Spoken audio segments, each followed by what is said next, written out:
کسی کو road block کر دینا، تکلیف دینا اپنی عبادت کی وجہ سے، تو یہ شرعاً کہاں جائز ہے؟ اگر جلوس نکالنا ہے تو روڈ کے ایک سائڈ پہ نکالیں نا، آدھا روڈ استعمال کریں، آدھا روڈ کھلا رکھیں نا۔ کسی کو ایمرجنسی ہے، کسی کو ایمبولینس میں لے کے جانا ہے، وہ جا ہی نہیں سکتا بھائی، نہیں مریض مرے گا کوئی مسئلہ نہیں ہے، ہمارا جلوس گزرے گا۔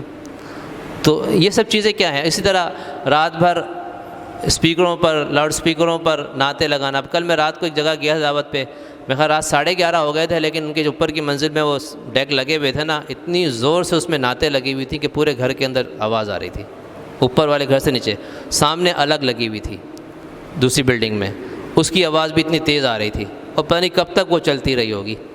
لوگ کہتے ہیں بہت بڑی عبادت ہے، بھئی عبادت وہ عبادت ثواب کی بات ہے جس میں آپ دوسروں کو تکلیف نہ دیں۔ اگر آپ کی عبادت سے دوسروں کو تکلیف پہنچتی ہے تو پھر یقیناً وہ عبادت نہیں رہے گی، وہ تو گناہ بن جائے گا۔ کہ اسپیکر کا ایسا استعمال کہ جس کی وجہ سے دوسروں کی نیند خراب ہو، تو یہ کون سی عبادت ہے؟ اور یہ ساری رات ہوتا ہے، اور ان چیزوں کا ہمیں احساس نہیں ہے۔ ایک صاحب نے کہا کہ میں جرمنی سے آیا ہوں، وہاں پر لوگ اپنے موبائل کی جو ٹون ہے وہ آہستہ رکھتے ہیں ہمیشہ، صرف اس نیت سے اور اس وجہ سے کہ میری زیادہ اونچی آواز کی ٹون سے کسی کو تکلیف نہ ہو، اپنے موبائل کی ٹون سے بھی کسی کو تکلیف نہ دوں میں، یہ ان کا نظریہ ہوتا ہے۔ اور آج مسلمان اس چیز کو کبھی سوچتا ہے کہ میرے کس کس عمل سے تکلیف نہیں ہو رہی ہے؟